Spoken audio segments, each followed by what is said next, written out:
from the sold-out Intuit Dome in Los Angeles.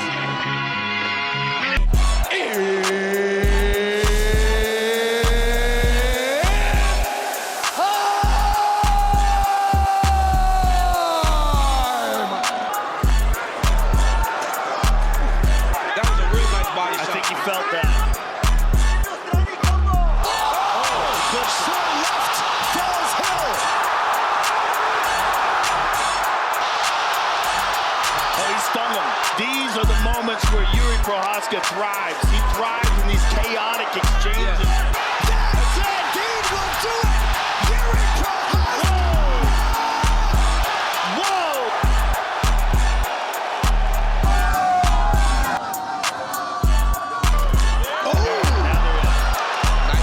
There by Umar.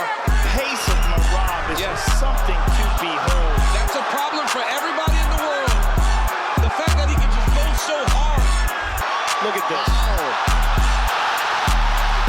Because all the world was against me. I was underdog. But you think what I was thinking? I don't give a shit. I believe myself, okay? I believe my hard work. What's up, everybody? I have some breaking news for you this morning. Around 1 a.m., we received a call from Arman Sarukian, who informed us that he was experiencing significant back pain due to the injury. He feels like he is not healthy enough to compete. Stepping in to face Islam Makhachev for the title will be Renato Moicano.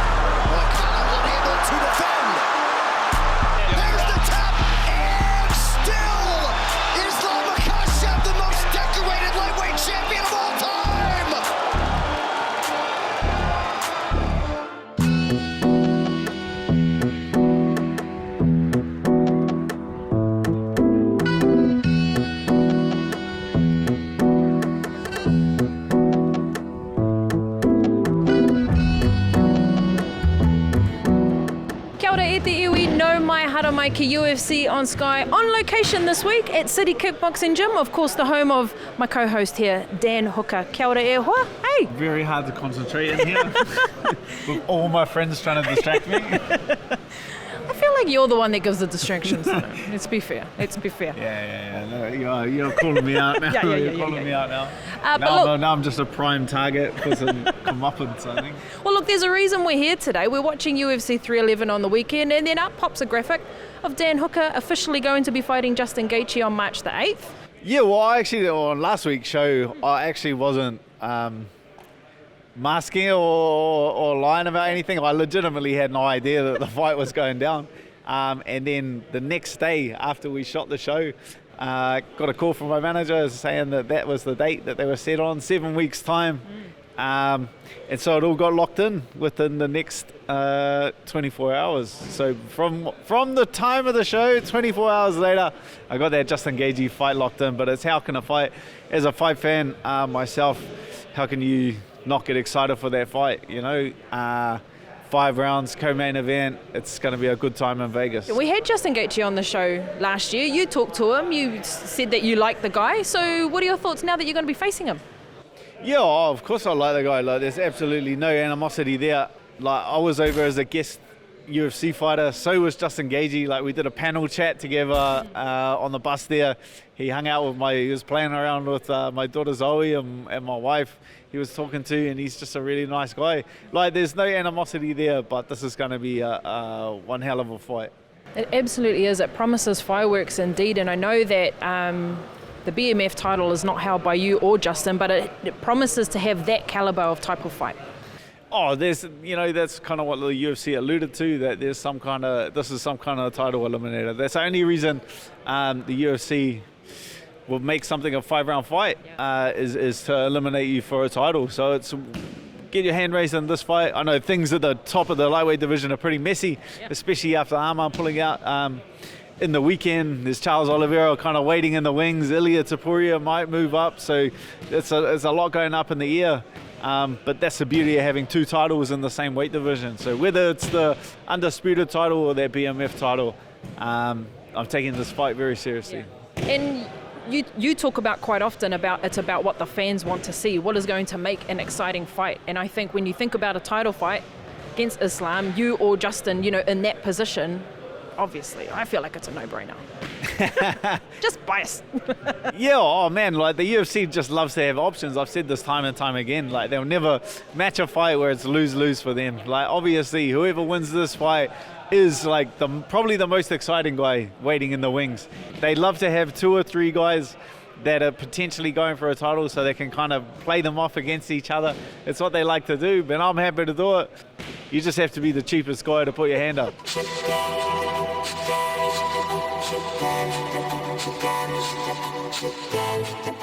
Kia ora. Joining us now is UFC middleweight, the former champion Israel Adesanya here at City Kickboxing. Kia ora e hoa. Welcome back to UFC on Sky. Kia ora, kia ora.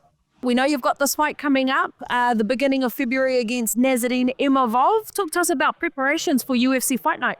It's been awesome. Preparation has been good. By the time this is all said and done, it'll be like to be honest, 15, 16 week camp, but blocks. And yeah, building blocks, we're ready to roll. And you're obviously in great company because there's a few big fights coming out of City Kickboxing gym right now. Carlos Alberto, we can see over there training at the moment. You got your mem standing beside you. His fight was just announced. So everyone's, running red hot at the moment. Yeah, man, start the year off strong. And again, the energy is just palpable. So everyone's just feeding off each other, fighting around the same time or not. We're all in the gym, chasing the same goal. A big talking point coming up towards this fight is how there's been this 11-streak, 12-streak title fight reign that you've had, and this one is a UFC Fight Night, which you have not seen this stage in a little while. But I'm guessing that the attention and everything that you're still receiving is pretty much the same? Pretty much the same. It's still going to be around the same media obligations. Yeah, we've done this many times. We'll just do it again. And what does this fight mean to you? I know that you get asked that nearly every fight, but it feels like this one's a little bit different in terms of your build back. Yeah, every fight's got a meaning to it. This one for me is just, I like a new body, new, fresh opponent. And again, without the added pressure, there's gonna be pressure I put on myself and whatnot, but the added pressure of having a belt on the line. So I kind of want to just try some new shit in this one, just because I'm just like, I really don't care. Like, win or lose, I'm gonna go in there and do my best. And yeah, when I do my best, we all know what happens. So how did this fight with Imavov come about? Obviously, there's a big Sydney card coming up. People were expecting you to be on that card. How did this fight in Saudi come up?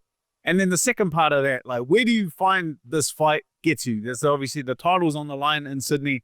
You think of the win over Imavov, especially an impressive win, that you find yourself back fighting for a title in your next fight. How did this fight come about? This fight came about just through the name that was put across my desk. And me and Agent just said, yep.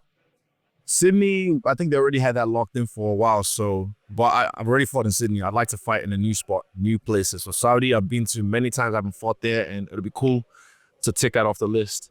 And yeah, with the spectacular win in Saudi, I'm just gonna watch, Kevin and Rongju in Sydney. But I haven't really thought that far ahead. Yeah, I haven't thought that far ahead. But I think it'll involve maybe the winner or the loser of that fight. But again, I'm just focused on Imavov. That's all I've focused on this whole camp. Nothing else, just Nasruddin Imavov. A lot of these fighters in the top 5 now are where they are now because they've been trying to prepare for you. A hopeful fight against Israel Adesanya to put that on their CV and make it to the top. How does it make you feel as a fighter? Because I'm guessing Imavov is probably one of those fighters. Definitely. This will be the biggest fight of his life. It'll be the biggest stage he's, been a part of yet. I know what I do. Like, I've been here many times. It doesn't faze me too much. I don't think it'll faze him too much until he's in there with me, then it feels different. But yeah, they all prepare for me, and they'll all still be calling me out, even though I've been chilling for a while. I still get call outs, and that just shows you, the level of the name that I bring to this. That's right. And look, 7 years in the UFC? Is it? 7 years, I'm pretty sure. 2018. Wow. Yeah. Wow. So 7 years in the UFC. How do you stay in love with the sport? And have you ever fallen out of love with it? Oh yeah, definitely. A couple of times I was just like, this game, hey down. I hate it. Like, this shit. But then it's like that chick, she keep going back. Just spin the block one more time. Like, come on, baby. You and me belong together. So again, I don't really chase, but it comes to me. This is what I'm really good at. We're really good at. So we'll always find ourselves somehow involved in this game. But damn, 7 years in the UFC, I haven't thought about that. That's a long time. You're what, 11 now? Yo, I didn't actually think about it till Rab's the one that keeps track all these. Yeah. I wasn't aware till she was like, "You better be there." I've been stalking you guys for that long. That's why. We all started that long ago. Yes. For me, I just again, I feel fresh. I'm trying new shit in the gym, and again, there's I'll give you a little secret. There's a certain mentality when you're undefeated, you're killing everyone, and then when you've had one loss, another loss, and it's in two different styles, and you're like, okay, at least the worst part's over in my head. Now I can just who cares? I don't care. I just enjoy this fight. It's gonna be fun. All this is fun, talking, whatnot, but the fun part of this fight, because I don't think Imamo's gonna say anything. He seems pretty cool, pretty respectful. So yeah, fun part's gonna be in the cage. And he's a stand-up guy, so first person to shoot's a bitch. Nah, I'm joking. But yeah. I think it's gonna be a fun fight. Just box it up. Yeah. Nice. And we're a couple of weeks away from this fight, obviously. What does the next couple of weeks look like? Are you looking to go over there a little bit early? Nah, I've been to Saudi. Saudi is my people's. I've been there a few times, so my body understands the climate there. Now it's just work. Last hard week, put the foot on the gas. We'll finish strong. Hold the line. Well, we cannot wait to see you back in action. As always, Izzy, thank you so much for your time. Thank you. Appreciate that. Daniel? Yes, sir.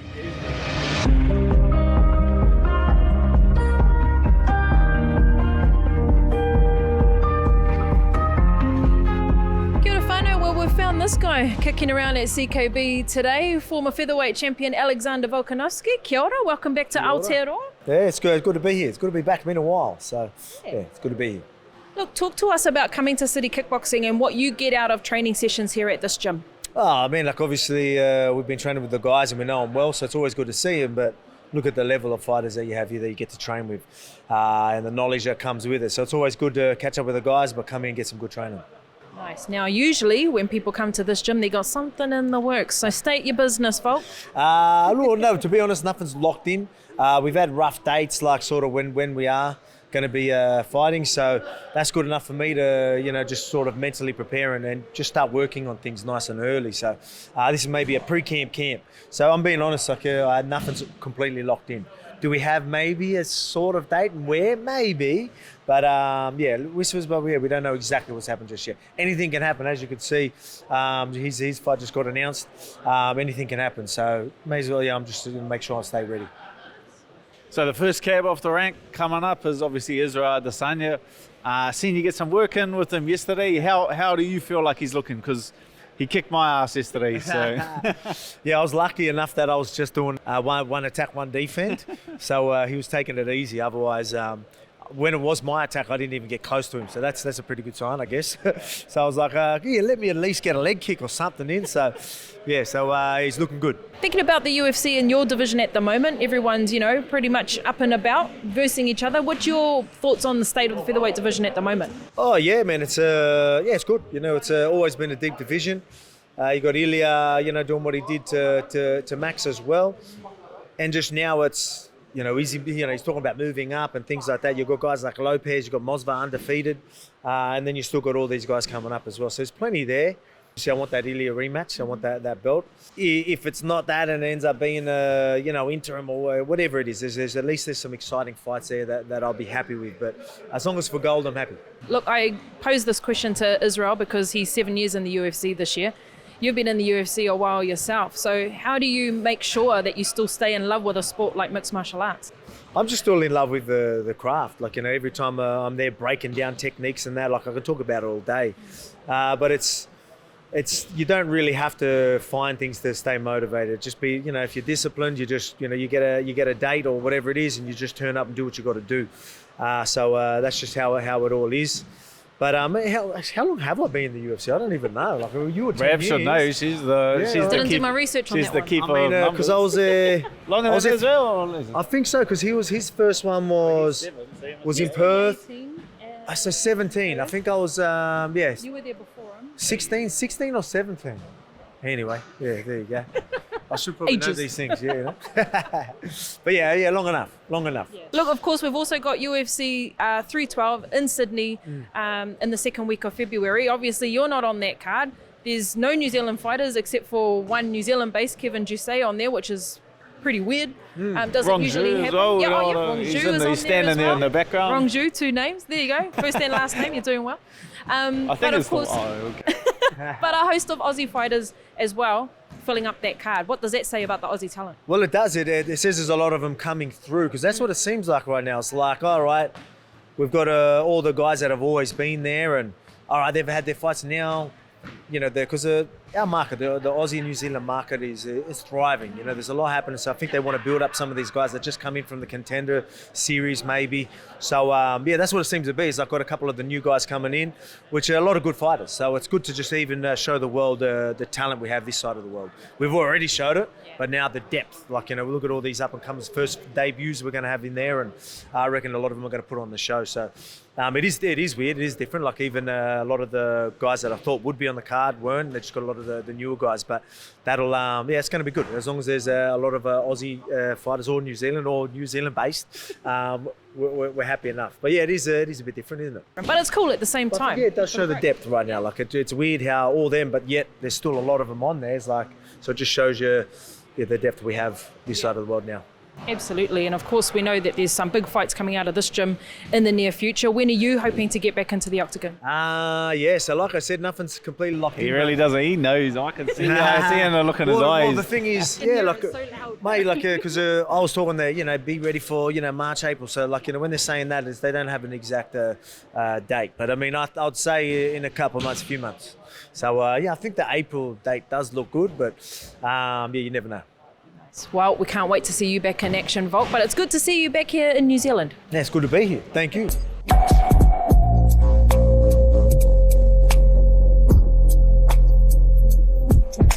We saw Islam Makhachev in action at UFC 311 on the weekend, not facing Arman Tsarukyan, but Renato Moicano stepping in last minute. Did that fight go the way you thought it would?